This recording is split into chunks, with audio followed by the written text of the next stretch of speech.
गणतंत्र दिवस पर किसी कार्यक्रम में कुछ शब्द बोलने हैं या फिर कहीं गणतंत्र दिवस पर स्पीच देनी है।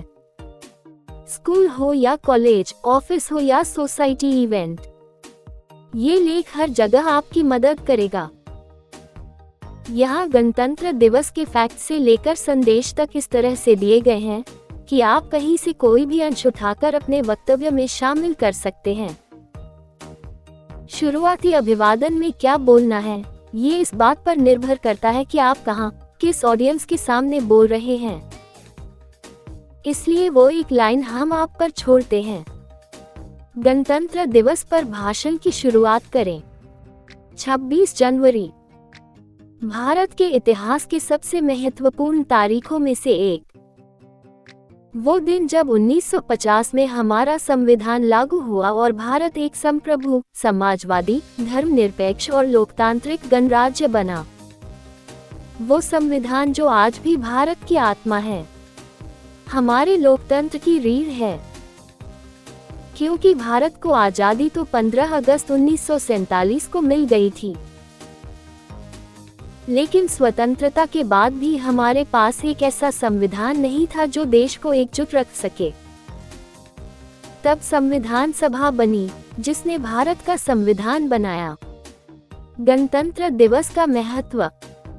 लेकिन गणतंत्र दिवस को केवल संविधान लागू होने के दिन के रूप में ही नहीं देखा जाना चाहिए, बल्कि संविधान में निहित उन कर्तव्यों, अधिकारों और संरक्षणों से जोड़कर देखना चाहिए।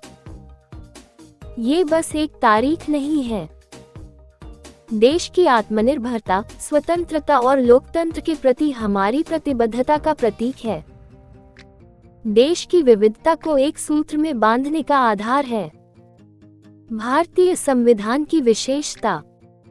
भारत का संविधान दुनिया का सबसे बड़ा लिखित संविधान है। इसने देश के हर नागरिक को समानता, स्वतंत्रता और न्याय का अधिकार दिया गया है। हमारा देश अपनी विविधता के लिए जाना जाता है। यहाँ सैकड़ों भाषाएं और बोलियां बोली जाती हैं। कुछ 100 किलोमीटर पर संस्कृतियां, परंपराएं बदल जाती हैं, लेकिन वो संविधान ही है जो हमें जाति, धर्म, लिंग या भाषा के आधार पर किसी के साथ भेदभाव न करने की सीख देता है। गणतंत्र दिवस 2025।